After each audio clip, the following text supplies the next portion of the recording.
Здравейте хора! Сега ще ви покажа как се правят торчове и въглен без да копате. Първо ще трябва да си намериме дърво. Извинете, ама не, в този сервер малко лагва.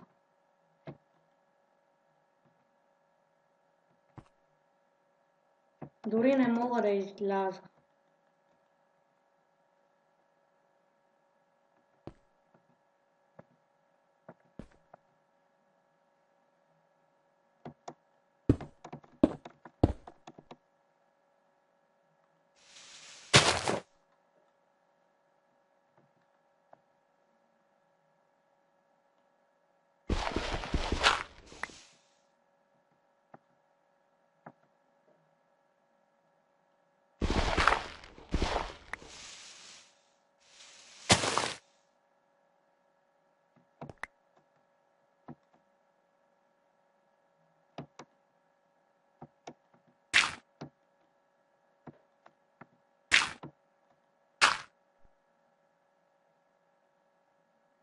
Така.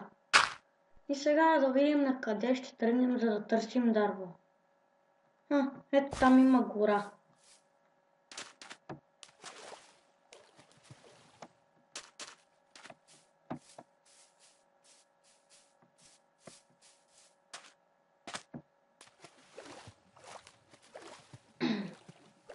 Но ето тук още по-наблизко дървета има. Сега трябва... те ни трябват, ама не трябва да ги преработваме. Аз ще ги скопам с кирк. Не, на ръка. Че не си взе в брадва.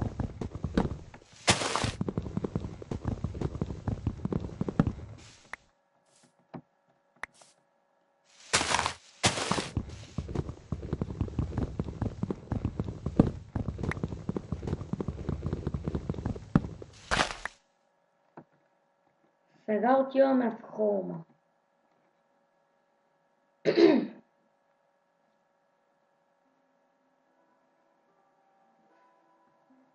Така. Сега ще ни трябват пръчки. Аз тук имам един чест, в който има пръчки. И ни трябва друго преработено дърво от същия вид. Така, само да закрия тук честа. И сега отиваме на печката. Поставяме отдолу непреработеното дърво, а отгоре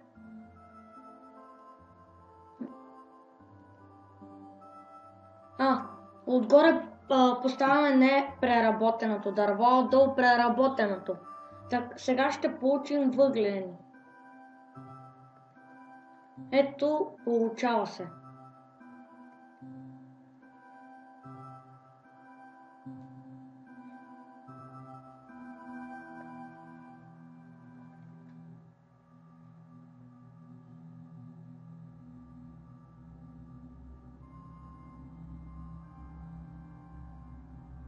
Торчовете са ни важни, заради когато си направим мина, да можем да си осветяваме пътя.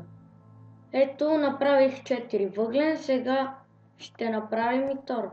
Отиваме на работната маса, поставяме... Чакайте, ще си направя още малко. Ето още малко дъски.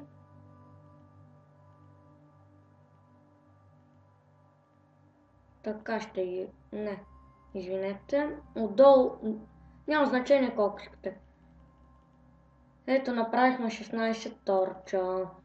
Сега ще ви покажа малко да покопа. Как се копа професионално.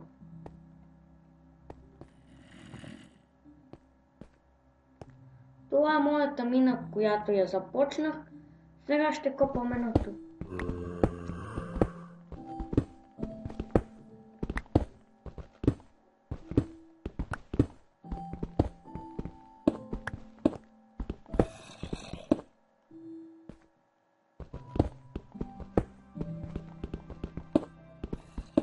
Ето, виждате ли, сега вече ще ни трябва торчи, за да можем да си осветим пътя. За да виждаме.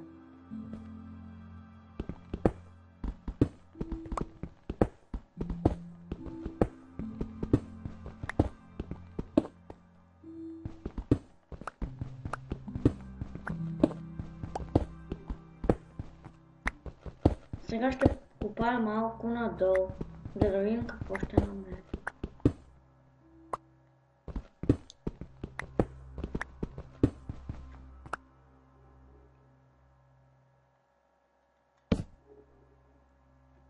Ето айрон.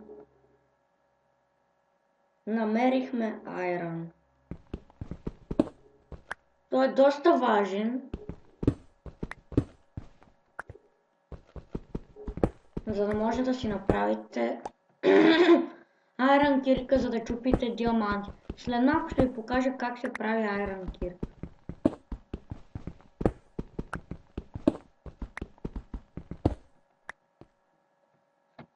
Така. Ще проверя дали тук насам ще открия още нещо, но да се надяваме само, можем.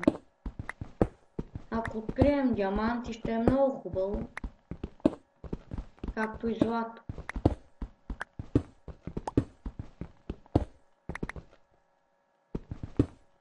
Но както виждам, насам няма нищо. Ще се върна в холма, за да изпечем айрона.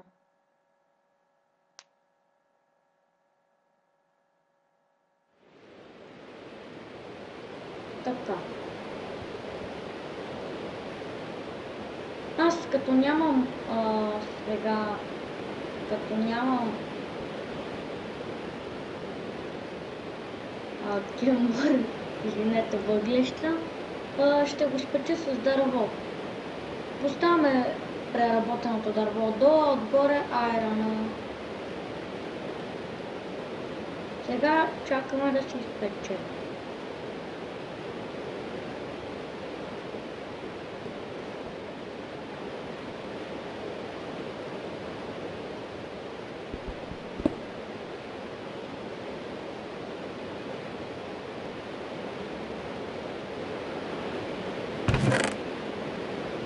Тук имаме малко айрон.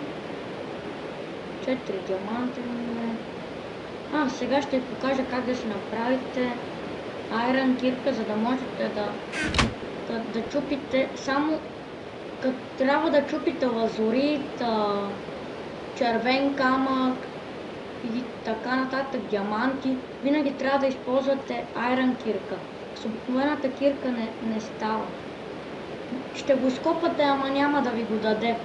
И ето, взимате изпечения айрон и го слагате отгоре и ето кирката се получи. Така, да видим сега колко айрон. Той почти всичко се изпекал. Добре. Тук да ще взема другата айрон кирка, преди това съм я направил. Ако искате IP на сървъра, ще го дам в описанието. Сървъра е готин. Ето я другата ми айрон кирка. Тук има малко букуци, имам дърво и така нататък. Сървъра е готин. Пускат ви с верижна броня, енчантната. Ако искате да влезете, аз ще дам описанието и така. Аз съм Зорготхаш и ако има нещо, ще ме попитате в YouTube. Аз ще кача още днес клипчет. Ще го кача. Я само да взема айрона.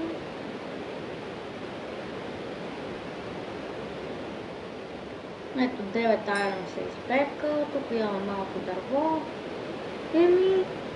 Сега и когато не можете да знаете как да си правите резиденция, скриете честовете, защото могат да влязат в къщата и да ви ограбват. Това не е добре. Защото просто ще се ядосате много и този сервер ще го изтриете. Благодаря, че бяхте с мен. Довиждане и да съм ви помогнал. Ще дам IP-то на сервера в описанието.